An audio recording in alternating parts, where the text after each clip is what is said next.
A paz do Senhor Jesus, meus irmãos, sejam todos muito bem-vindos a essa nossa segunda aula, nosso segundo subsídio. Eu sou o Romilson de Andrade, aqui com meu amigo Gustavo Vasconcelos, e hoje nós vamos falar sobre a segunda aula, que é a aula da doutrina de Moisés, né, Gustavo? Isso mesmo, meus irmãos, paz do Senhor Jesus, muito bom estarmos aqui novamente para auxiliá-los nesse processo. Então vamos lá, a gente já fez na aula passada, né? Se você não viu, acho que vale a pena fazer um vídeo até para seguir a sequência, né? Nós falamos sobre a Bíblia como fonte genuína, a única fonte genuína da palavra de Deus, e agora nós vamos ver o que está nessa palavra de Deus. Quais são as diferenças, por exemplo, entre o Antigo e o Novo Testamento, porque são chamados de testamentos ou aliança, e hoje a nossa aula vai ser especificamente sobre a doutrina de Moisés ou a aliança que foi feita no Sinai. Então, para a gente começar, nós vamos fazer a leitura do texto principal, que está no livro de Êxodo, no capítulo 24, versículo 12. Diz assim: Então disse o Senhor a Moisés: Sobe a mim, ao monte, e fica lá, e dar-te-ei tábuas de pedra, e a lei e os mandamentos que tenho escrito, para os ensinares.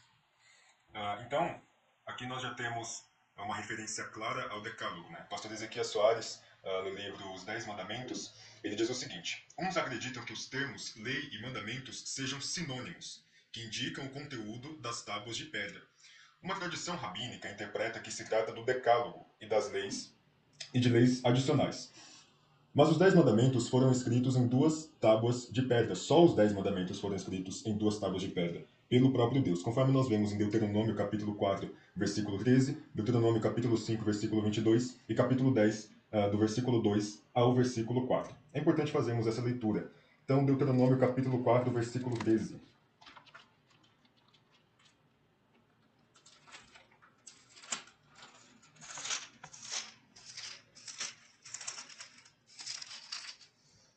Na Almeida Revista e Atualizada temos: Então vos anunciou ele a sua aliança que vos prescreveu, os 10 mandamentos, e os escreveu em duas tábuas de pedra. Então essa citação, ou melhor, esse versículo de Êxodo, capítulo 24, versículo 12, é bom que esteja bem claro que se refere ao decálogo, aos 10 mandamentos e não à escritura ou ao Pentateuco como um todo. É importante também falarmos que a lei é identificada na Bíblia hebraica como Sefer HaTorah, que significa o livro da lei, ou simplesmente como Ha-Torá. Mas é sempre importante que nós façamos essa distinção entre a lei como um todo e o decálogo ou os 10 mandamentos, as 10 palavras, como bem queira.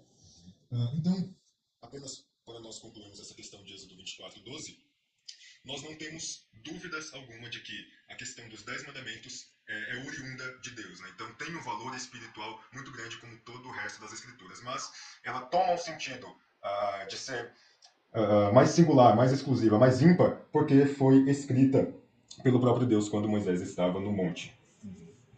É, perfeito. E o resumo da lição, ela vai dizer o seguinte, na verdade é uma repetição, uma reafirmação daquilo que foi dito, e até que foi lido também. Já Moisés recebeu a lei diretamente do Senhor, como o Gustavo acabou de comentar. Foi algo que foi escrito diretamente do próprio Deus. Moisés recebeu essas tábuas com esses mandamentos, e não foi aí um processo que a gente vê como, digamos, os mandamentos do Novo Testamento como uma inspiração. Mas a lei foi algo que foi dado direto. A inspiração depois logo foi para escrever, registrar a forma do registro, mas só esse contato direto daquilo que Moisés recebeu do próprio Deus.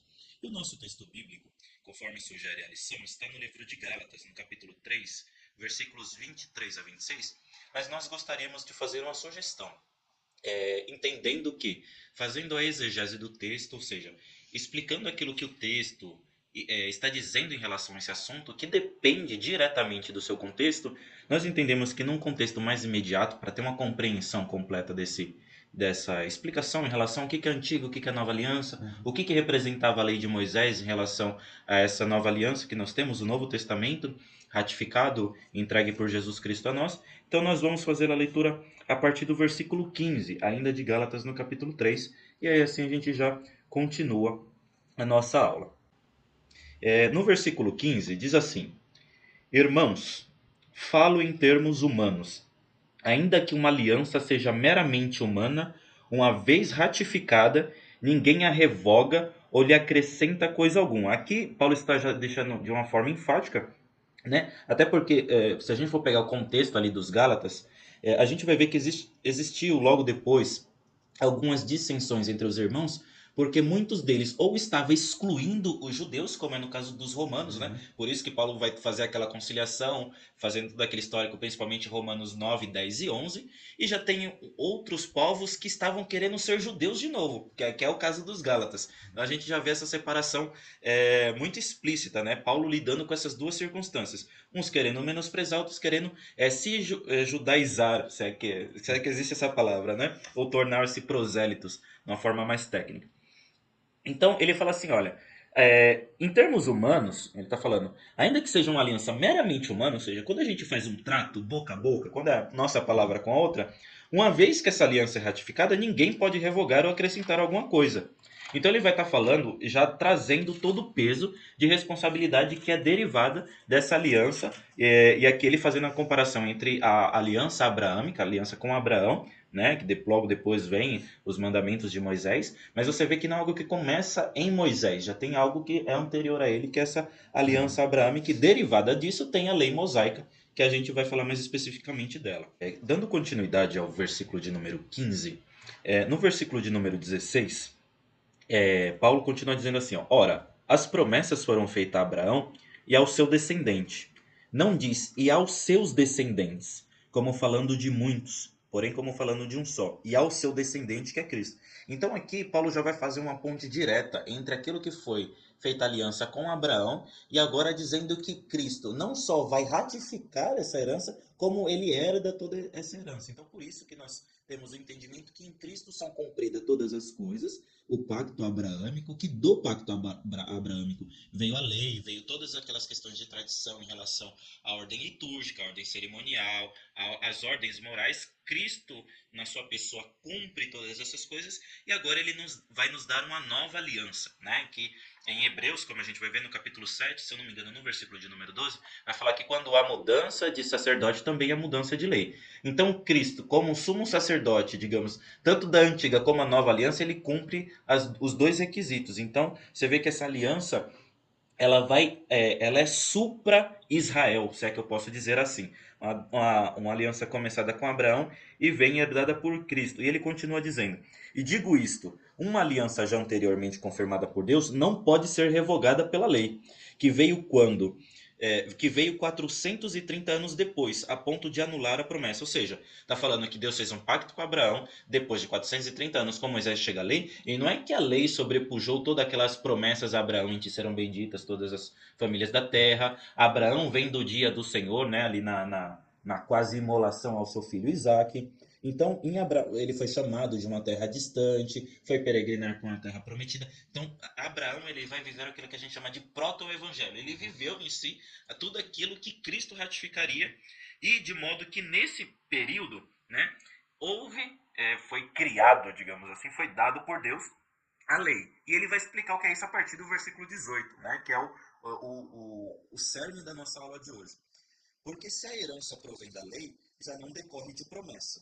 Então ele está fazendo uma questão jurídica, né? Paulo está apontando uma questão jurídica. Se a herança provém de lei, já não decorre por promessa. Mas foi pela promessa que Deus concedeu gratuitamente a Abraão. Ou seja, até vocês que querem ser judeus, vocês não vão herdar essas coisas só porque está escrito no papel. Porque antes mesmo de Deus ratificar todas essas coisas na lei, Deus já tinha prometido a Abraão. Então tem muito mais coisa que Abraão, através da sua vida, conseguiu nos proporcionar, sendo ratificado em Cristo, do que aquilo que somente a própria lei poderia ofertar. Né? Eu só vou continuar aqui o 19 e o 20, Hugo, porque assim, é um bloco, né? Aí fica bem completo. Ó, logo, para que a lei? Ou seja, se a aliança com Abraão já é tão maior assim, para que serve a lei? É uma Uhum. pergunta óbvia, né? Paulo gosta de fazer isso nas suas cartas, é como se ele estivesse imaginando alguém contrapondo suas Isso. ideias, né? Tem um nome técnico para isso que eu esqueci, né? Quando você escreve e esperando que alguém, você cria algum opositor imaginário. Eu não me lembro, mas às vezes até o final eu me lembro, né? Aí ele vai falar no versículo 19: logo, para que é a lei? Ela foi acrescentada por causa das transgressões, até que viesse o descendente a quem fez a promessa e foi promulgada por meio de anjos pela mão de um mediador. Ora, o mediador é de um só, mas Deus é um só. O mediador não é de um só, mas Deus é um só. Então o que ele está falando? Nesse caminho da aliança feita até a promessa cumprida, esse caminho precisava sofrer ajustes. Então o que que é a lei? Assim, olha, para você receber a promessa, você tem que vir para esse caminho, para não deixar o povo solto, digamos assim, né? Então a lei ela serviu, como a gente vai ver um pouco mais para frente, a lei serviu como aio, como condutor para que o povo fosse guiado pela promessa. Do versículo 21, a gente tem Paulo estamos falando, né? O porquê que a gente vai seguir essa lei. A lei seria contrária às promessas de Deus? De modo nenhum.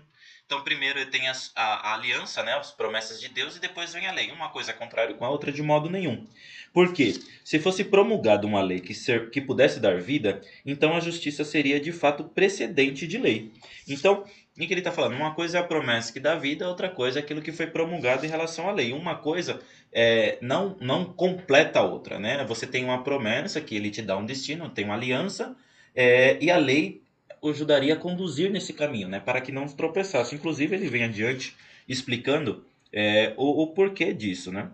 E ele vai falar mas a Escritura encerrou tudo sob o pecado, ou seja, tudo abaixo do pecado, para que mediante a fé em Cristo Jesus a promessa fosse concedida aos que creem. Então, tanto aqueles que vivem pela promessa, tanto quanto aqueles que vivem pela lei, eles são pecadores. Ora, se a nossa vida ela não é justificada porque nós somos justos, então todos nós estamos encerrados sob o pecado, de modo que a promessa em Cristo Jesus ela nos vai fazer com que a nossa fé alcance, passe por isso, sendo redimido em Cristo. Então, mesmo aqueles que estavam com a aliança abraâmica, a lei mosaica, ou nós mesmos, nós vivemos pela fé, e é fé no que Cristo fez, e no caso dos antigos, aquilo que a lei apontava a que Cristo faria, né?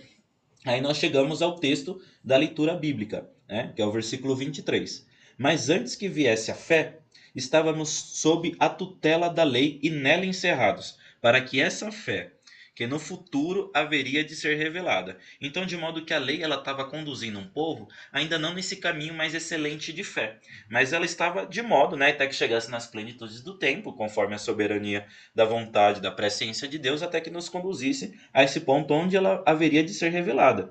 De maneira que a lei se tornou um guardião para nos conduzir a Cristo, a fim de que fôssemos justificados pela fé. A palavra do hebraico é aio, né? A lei serviu como de um guardião ou um condutor em algumas outras versões. E o aio, Gustavo, era aquela pessoa que levava as crianças para a escola, né? Literalmente pegava na mão e ia conduzindo ela até o destino final. Então, qual que é o objetivo da lei para aqueles que criam na promessa abraâmica?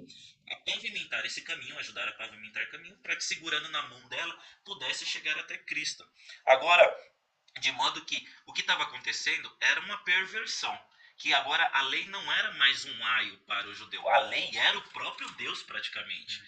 De modo que o legalismo, né, que é ir ao excesso da lei, além daquilo que ela mesma apresenta, né, quer encontrar Deus para... Jesus até denunciou os fariseus, né, vocês são hipócritas porque vocês dão o dízimo do endro, da hortelã, coisas mínimas, mas vocês deixam passar aí a justiça, o amor, a caridade, o acolher a viúva, mas não, eles focavam em questões menores, de modo que a lei os tornou legalista, não algo que os conduziu a Cristo. Inclusive, né, ainda fechando esse pensamento, quando Jesus condena todas essas atitudes dos fariseus em relação ao legalismo, em relação àquilo que a lei estaria produzindo em relação ao próximo, eles falam, olha, vocês erram porque vocês examinam, a gente até falou desse texto passado, porque vocês examinam as escrituras, porque vocês procuram nela a vida eterna, mas são elas que dão testemunho de mim, ou seja, vocês examinam as escrituras, mas vocês não me encontram nela porque vocês já não estão procurando a lei como um aio.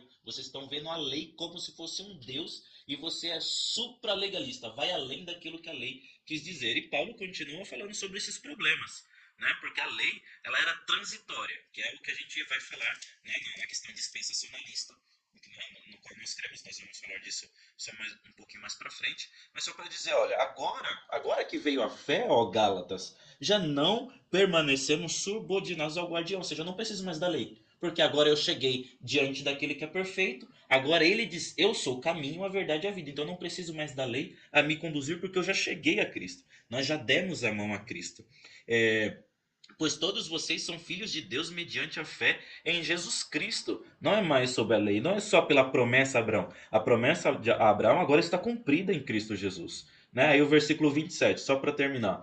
Porque todos vocês foram batizados em Cristo, em Cristo, de Cristo se revestiram. Assim sendo, não pode haver judeu nem grego, nem escravo nem liberto, nem homem nem mulher, porque todos vocês são um em Cristo Jesus. E se vocês são de Cristo, vocês também são descendentes de Abraão, herdeiros segundo a promessa. Aí ele faz esse fechamento maravilhoso que liga desde a promessa de Abraão até o cumprimento em Cristo Jesus. Então o que é a lei? A lei é um caminho pavimentado que chegou 430 anos depois da promessa, mas que deveria servir aos judeus para que eles fossem conduzindo, ainda que tateando, procurando a Deus isso, não ser supralegalistas, como é o resultado tanto dos fariseus, saduceus e algumas outras facções que nasceram por causa desse legalismo que é prejudicial. É isso, falei muito, Gustavo. Vamos lá, então. Isso é só a leitura do texto bíblico, né? Vamos à introdução aqui para a gente também não tomar muito tempo e não ficar muita coisa aí para os irmãos, né? Às vezes é muita informação.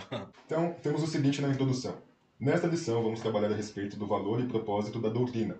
Faremos uma reflexão a respeito da doutrina de Moisés, uma referência à lei que Deus entregou ao seu servo, bem como as suas aplicações. Antes de mais nada, nós precisamos compreender o que é uma aliança, né? Para chegarmos neste destino de entendermos do que se refere a antiga e a nova aliança, ao que se refere a antiga e a nova aliança. Bem, segundo a definição do Dr. Douglas Stewart, ele fala o seguinte: uma aliança é um acordo legal, um acordo vinculativo que duas pessoas ou grupos fazem. Ele depois estende essa definição com uma citação de um teólogo chamado Frank Cross, e ele diz o seguinte: uma aliança é uma relação entre duas pessoas. É como se duas pessoas não tivessem relacionamento antes ou não pudessem ter relacionamento antes, mas agora, como a aliança tem, eles são como uma família.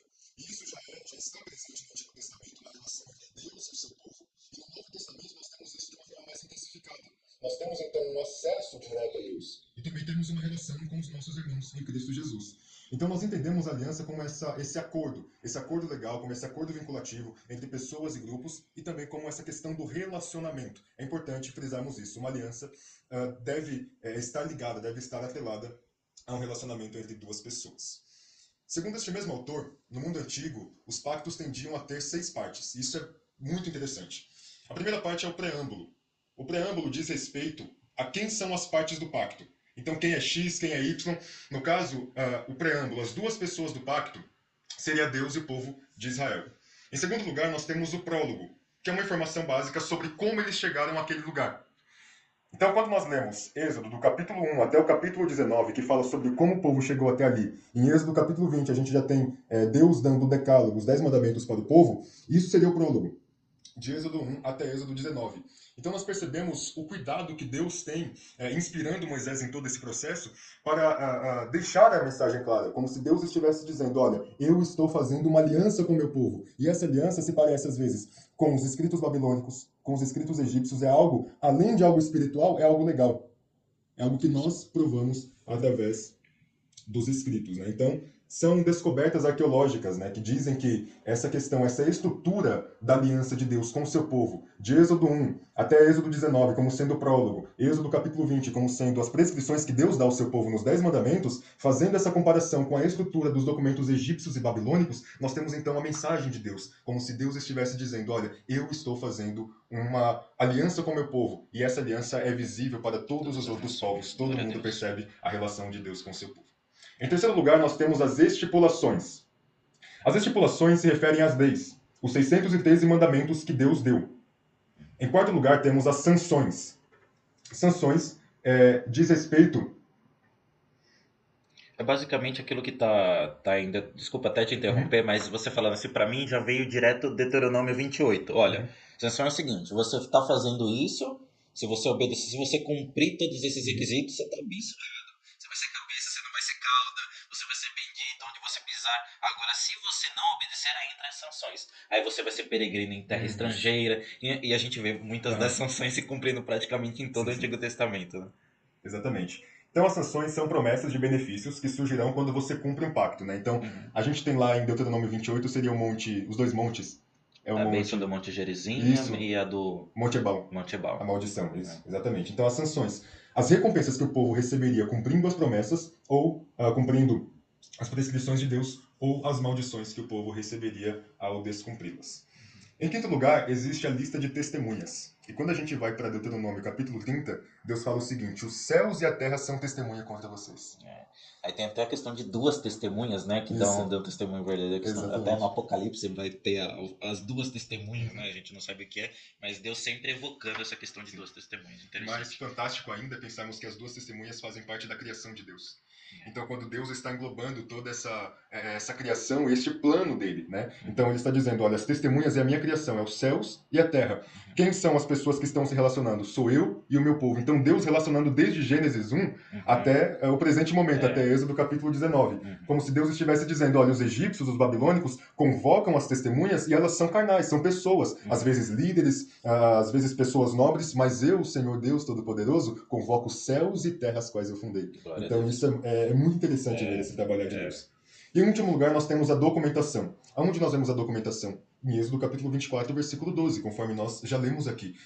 Algumas pessoas pensam, e isso Douglas Stuart frisa bastante, que Moisés desce com as duas tábuas, sendo 5 mandamentos em uma e 5 mandamentos em outra. Ele diz que, na verdade, existe uma chance maior de ser os 10 mandamentos em uma tábua e os 10 mandamentos em outra, como se fosse uma cópia, né? Uma documentação de fato. Mas essa questão já não importa tanto. O que realmente importa é o seguinte: Deus fez questão de documentar todo este pacto com o seu povo. Então nós temos essas 6 partes de uma aliança. Depois ele vai falar sobre o parentesco estendido, né, que é o termo que ele usa. Ele disse que ele não usava isso antes nas suas aulas, mas quando ele ouviu, parece que deu um estalo na mente dele e ele disse: tem muito mais sentido do que aquilo que eu venho falando durante todos esses anos. Então, ele entende como algo mais do que legal, uma questão de relacionamento. Isso é muito importante de nós falarmos também, que Deus sempre procurou ter um relacionamento com seu povo. Então, qual é o sentido de Deus estabelecer uma antiga e uma nova aliança? Qual é o sentido de todo esse plano de redenção, de salvação, de estabelecer nações, de estabelecer profetas, de estabelecer sacerdotes? Qual que é o sentido de toda essa questão bíblica? É Deus fazendo aquilo que ele fazia com o homem. Quando Deus procurava Adão todos os dias no Jardim do Éden para conversar, Deus sendo um ser que se relaciona com a humanidade. Existe um judeu, eu não me recordo o livro agora, nem o autor, mas ele fala o seguinte: a quantos quilômetros de distância está o Sol da Terra? Qual é a distância entre Deus e o homem? Só que ele diz: a distância entre o Sol e a Terra não impedem com que os raios solares cheguem à Terra. E a distância entre o homem e Deus não impede com que a revelação de Deus não chegue ao homem. Então, até na questão da criação, Deus faz questão de mostrar que, independente da distância que nós estejamos com Ele, que nós tenhamos em relação a Ele, Ele consegue se revelar a nós, independentemente de tudo isso. E isso permeia tanto a antiga como a nova, que é justamente essa questão de relacionamento e de modo que aquilo que a gente tem na parte documental, como você bem falou, a ideia é que essas instituições, no caso para os judeus, os 613 mandamentos, né, que são derivados dos 10 mandamentos, mas aí já entra questões, a gente divide, né, entre as questões morais, litúrgicas e cerimoniais e litúrgicas são a mesma coisa, morais, litúrgicas e civis, exato, obrigado. Então, essas leis, todos eles, por que que a gente, para que foi dada essas leis? Por que que a gente tem a lei de Deus? Por que que a gente tem a palavra de Deus? Aqui na declaração de fé, tem uma parte muito interessante, aqui na página 152, que diz assim: o papel dos profetas do Antigo Testamento como porta-vozes de Deus, intérpretes da lei, era o de conscientizar o povo do seu compromisso assumido no Sinai, colocando em prática a aliança feita com seus antepassados. Então, toda vez que a gente, inclusive para nós aqui na Nova Aliança, toda vez que a gente se depara com a lei da palavra de Deus, está mostrando assim: olha, tá vendo essa pessoa aqui que desobedeceu? O resultado da desobediência dela foi esse. Não desobedeça. Porque se você obedece, você tem esses benefícios aqui. Então Deus, através da leitura da palavra de Deus, quando os oráculos de Deus, os profetas se manifestavam no povo, vinha ali o Jeremias, vinha Oséias, vinha Isaías, e todos esses profetas falaram: olha, voltemos ao Senhor, né? Oséias faz esse apelo: voltemos ao Senhor. Ele nos quebrou, porque a gente quebrou a aliança, mas é Ele que nos sarará. Então você vê, quando a gente olha essa perspectiva da busca de Deus em relação ao homem, essa troca entre o Uhum. homem e Deus na antiga aliança, você vê que depois da aliança feita, todas essas questões dos profetas é o que? Deus tentando trazer o povo de novo a ele. Chega Elias e fala assim: olha, vamos parar com a idolatria, porque na aliança não tinha outra pessoa. Não é? A Uhum. aliança não era a constituição feita de duas pessoas, era Deus e o O povo de povo. Israel. Não tinha Baal, não tinha Zera, não tinha Astarote, não tinha nada disso. Então, é a mesma coisa, se bem que não tem como a gente não aplicar, né? A aliança que foi feita, a aliança com Deus e a sua igreja, que foi promulgada na cruz, fala assim: olha, a nossa vida é de Deus e Ele é o nosso Deus, é o nosso relacionamento. Uhum. Deus é o Deus da igreja, a igreja é a igreja de Deus. Sim. Se nós somos parte disso, então não há nenhum outro intermediário, não tem nenhum outro Deus, não tem nem nada que vai mudar essa relação. De modo que, ainda que nós estejamos nela, existem as leis dela. E qual que é o maior mandamento? Amem-vos uns aos outros, assim Isso. como Cristo amou a sua igreja. Então, esse é basicamente, né, que é a parte do primeiro tópico, é a questão compreendendo o termo. Como o Gustavo já bem disse, o que é a aliança, o que é a função dessa aliança, para que ela surgiu e o que ela quer nos apontar. Justamente. O pastor Ezequias, ele diz que a lei de Moisés não é a mais antiga da história, porém ela é a mais importante. Qual que é a diferença entre a lei de Moisés e o Código de Hammurabi, entre a lei de Moisés e os demais códigos das nações, das outras nações? A lei de Moisés tem autoridade divina, tem a autoridade do Deus Todo-Poderoso. E não apenas isso. A lei de Moisés, a doutrina de Moisés, aponta um plano de redenção do povo judeu até se cumprir a Cristo, em Cristo. Então, é importante nós falarmos também sobre como Cristo se relaciona com tudo isso. Quando lemos Mateus capítulo 5, versículo 17, Jesus diz o seguinte: Não penseis que vim revogar a lei ou os profetas. Não vim para revogar, vim para cumprir. Porque em verdade vos digo, até que o céu e a terra passem, nenhum i ou um tio jamais passará da lei, até que tudo se cumpra. Quando Jesus fala, não penseis que eu vim revogar a lei ou os profetas, ele está se referindo à estrutura da Bíblia hebraica. E é interessante a ordem com a qual Jesus fala isso. Ele fala sobre a lei, se referindo ao Pentateuco. Então, todas as cerimônias, todos os sacrifícios, todos os ritos que se referiam ao culto a Deus e os profetas. Quando nós entendemos a estrutura da Bíblia hebraica, como começando pelo Pentateuco, pela lei, e indo para os profetas, depois para os escritos e tudo mais, temos a seguinte compreensão. Olha, a Bíblia, aliás, a lei, ela é toda essa introdução do plano de Deus para o seu povo, é a introdução do plano de Deus para a humanidade, e não apenas isso, os profetas e os escritos estão baseados nessa lei para que escrevam. Então tudo diz respeito a essa lei. E Cristo, quando ele usa essa ordem, a lei ou os profetas, ele está dizendo tudo se originou na lei, os profetas falaram sobre ela, os escritos exporam essa mesma lei, e agora eu sou o cumprimento delas. É muito interessante o termo grego que Jesus vai usar aqui, para revogar. O termo grego é katalio, que significa destruir, revogar ou invalidar. Jesus emprega uma antítese aqui, como o pastor Ezequias comenta no seu livro. Só que quando ele fala que ele veio completar tudo isso, o termo grego que ele utiliza é plero, que significa encher, preencher ou completar. Mas no léxico Low-Naida, nós temos o seguinte: dar o sentido completo. Plero significa dar o sentido completo. Ou seja, Jesus está dizendo, eu não vim para invalidar tudo isso, mas eu vim para dar o sentido completo, eu vim para completar, para fazer com que isso alcançasse a plenitude. Então a revelação de Deus tem a sua síntese, ou melhor, o seu ápice, através da revelação de Cristo Jesus também. E ainda que tudo isso era a sombra daquilo que estaria por vir, Uhum. de modo que a sombra, ela revela ou ela mostra a projeção daquilo que é real. Aí a pergunta para os Gálatas parece que é até retórica. Você quer viver pela sombra ou por Cristo que é real? Na verdade, de modo que a sombra tem a forma daquilo que é, mas não é por completo. E por isso que Cristo vem. E glória a Deus por Cristo Justamente. completando essa obra. Vamos fazer uma leitura, Jeremias, capítulo 31, versículo 33. Porque esta é a aliança que firmarei com a casa de Israel. Depois daqueles dias, diz o Senhor, na mente lhes imprimirei as minhas leis. Também no coração lhes inscreverei. Eu serei o seu Deus e eles serão o meu povo. Quando Deus diz que na mente do povo ele colocará as suas leis e no coração, é como se Deus estivesse dizendo, olha, a minha lei foi transmitida a vocês através de correção até aqui. Né? Há até um teólogo que fala, olha, a lei de Deus não conseguiria alcançar o seu estágio de cumprimento quando o povo vivesse descumprindo ela ou vivendo por correção, Deus tendo que corrigir direto o seu povo. Quando a gente olha para a nova aliança, parece que a profecia de Jeremias está sendo cumprida. O desejo de Deus através do profeta Jeremias está sendo cumprido na nova aliança. Por quê? Porque o Espírito Santo é aquele que vem testificar de tudo aquilo que Cristo nos deu através da sua palavra.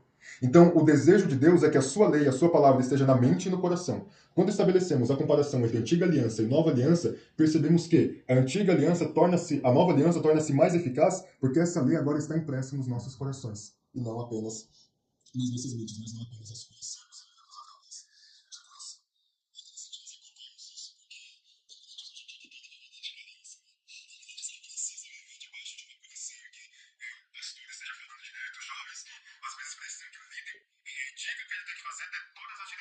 Chame-o direto para a oração, porque ele não tem a percepção, não consegue agir por conta própria. Apaga a voz do Espírito Santo, né?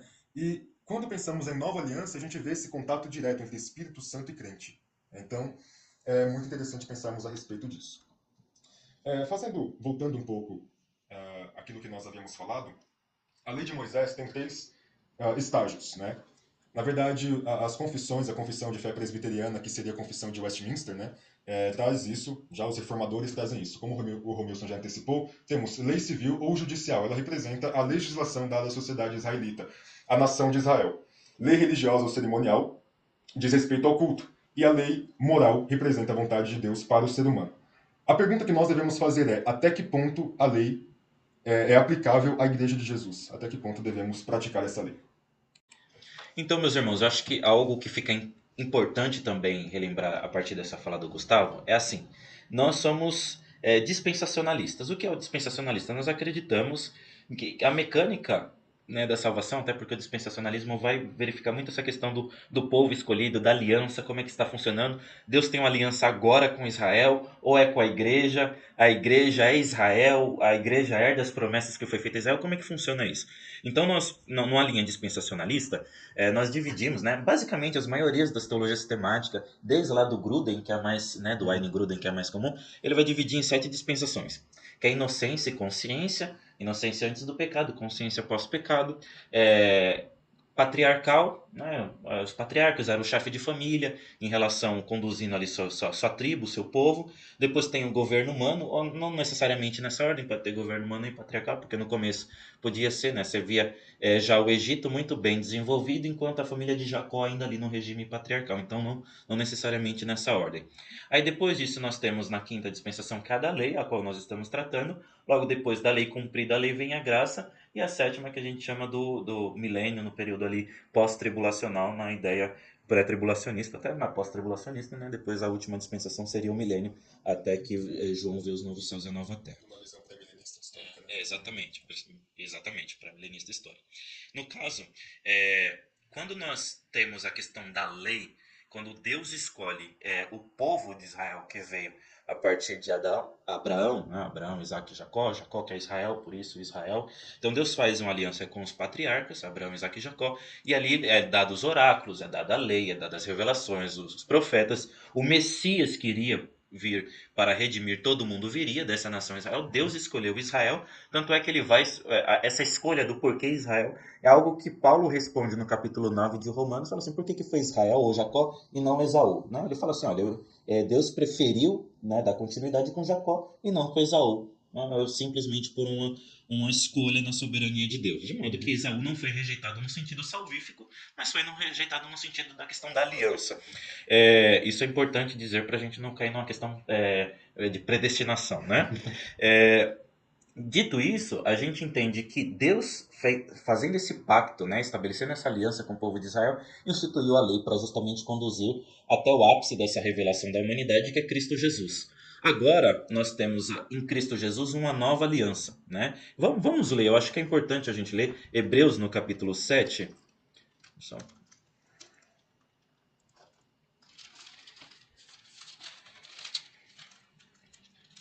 Hebreus capítulo 7, versículo 12, né? A gente já citou bastante, mas é bom a gente ler. Isso eu acho que dá uma boa resumida para você ter uma explicação na sua aula.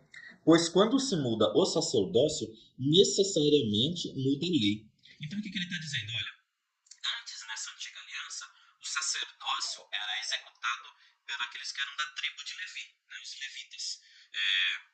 E essa ordenação, né, ela veio para que se cumprisse essa essa lei. Então, como é que vai ser feito? Como é que o homem vai chegar a Deus através da lei? Pela instituição do sacerdócio, o templo, os tipos de candelabro, altar de incenso, mesa dos pães da proposição, arca da aliança. Então, essa era a questão, as ordenações litúrgicas, né? E a gente já começa a fazer o link. Hoje a gente não precisa mais disso.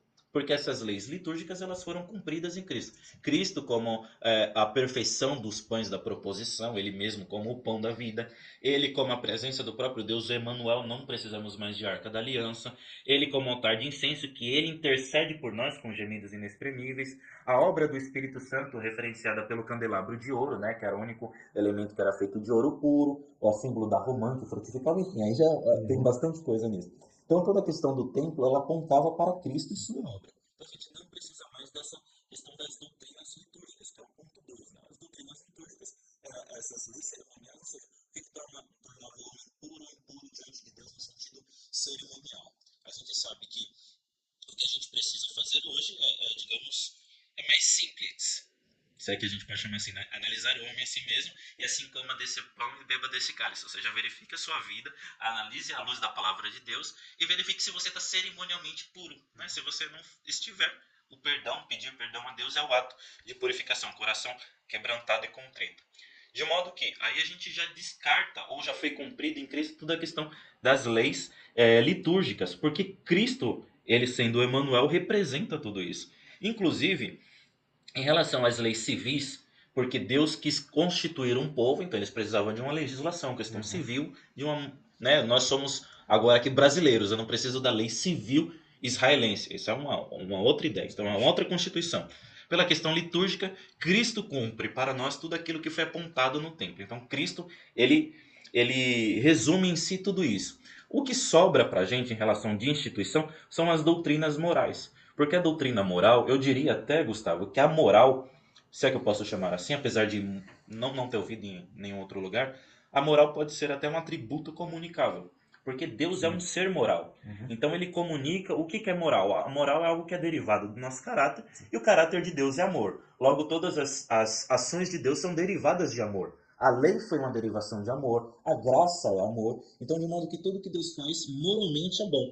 E ele quer imprimir essa moral em nossas vidas através do sacrifício de Jesus. Ele nos quer tornar moralmente santos. Por isso que não matar, não roubar, não cobiçar. Essas questões nós entendemos que, independentemente do povo, isso faz parte de uma questão natural do homem, né? Uma questão moral. Por isso que a gente mantém esse aspecto da lei e não os demais. Então acho que isso faz uma distinção muito clara em relação à lei de Moisés. Porque às vezes nós crentes podemos perguntar: por que um guarda o sábado e outro não guarda o sábado? A gente sabe que o sábado é uma questão litúrgica, né? De modo que a nossa, se a gente for estender, porque a graça de Jesus faz isso, a nossa vida ela tem que ser separada para Deus. A santificação não é a nossa vida sendo um constante sábado, a nossa vida mostrando que Deus é mais importante de tudo que eu tenho e que é Deus acima de todas as coisas na minha vida. Então minha vida ela deve guardar de um modo simbólico espiritual o sábado.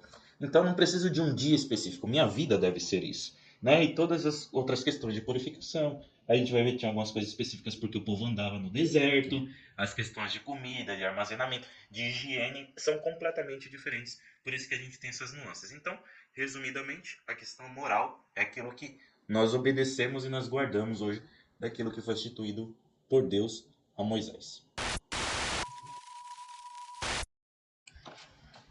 Queridos, que Deus possa abençoar a vida de cada um, no nome de Jesus. Nós estaremos em intercessão pelas suas vidas, para que a aula seja uma bênção para a glória de Deus. E nós esperamos que essas ideias, né, que às vezes vêm surgindo, poxa, o que eu falo? Aí às vezes alguma coisa que a gente fala aqui acaba te ajudando no seu subsídio. Então se a gente fosse resumir, acho que seria legal falar, mostrar o que é a dispensação, o que é uma aliança, a lei servindo como um aio, como condutor, mostrando Cristo como a conclusão de tudo isso, dessa aliança, de modo que eu acredito que isso contemple já tudo aquilo que foi proposto, né, na revista, resumindo toda a lição, e de uma maneira que fique dinâmica, né? Fazendo também a interpretação do livro de Gálatas acho que também já, Uhum. já dá para fazer só o trimestre, só nesse texto de Gálatas. Então, eu acredito que tenha ajudado você e o nosso desejo do coração é que você seja abençoado por esses subsídios. E não se esqueça, deixa aí seu comentário. Se você gostou, não esqueça de curtir, compartilhar. E o nosso intuito é para que você cresça melhorando e te ajudando, né, se for o caso, a melhorar a sua aula. Então, qualquer coisa, nós estamos aqui à disposição e nós nos vemos na nossa terceira lição. Que Deus abençoe vocês. Obrigado, Gustavo, e a gente se vê numa próxima. Deus abençoe, pessoal.